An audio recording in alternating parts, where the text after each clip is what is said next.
welcome all of you to this simple lang pero meaningful kaayo nga turnover ceremony na sa mga wheelchairs o quad canes nga hinatag sa Benevola de Cebu Foundation Incorporated. Dili lang ni siya assistive devices, no?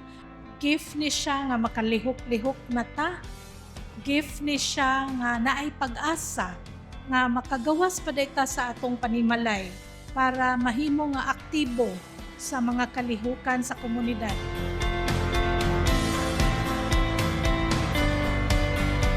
Ito po ay ang aming pag-recognize po ng inyong potential, pag-recognize po ng inyong value.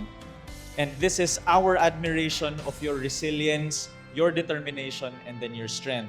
I would like to share that this activity reflects the greater commitment of Benevola de Cebu Foundation, together with our Board of Trustees, led by our Chairman Benito Gaisano and our President Dr. Helen Poe, to continue supporting programs that promote dignity, inclusion, and opportunities for those who need them the most.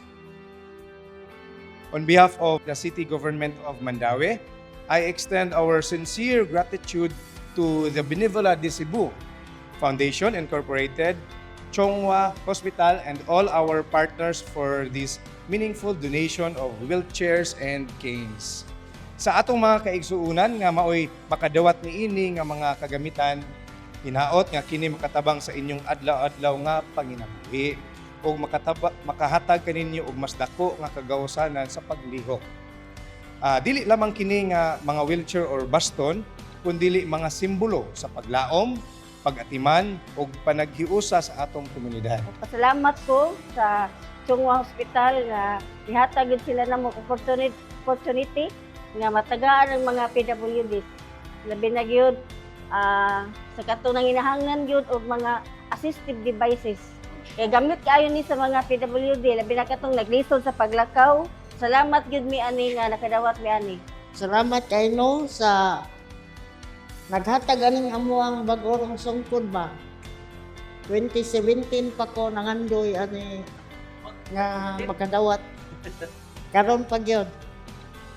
Daghang salamat. I would like to thanks the Benevola de Cebu Foundation Incorporated and the Chonghua Hospital for this opportunity nga ma-appeal mi ang among office, ang atong persons with disability nga mga member nga naka-avail sa mga assistive devices like quad cane and wheelchair.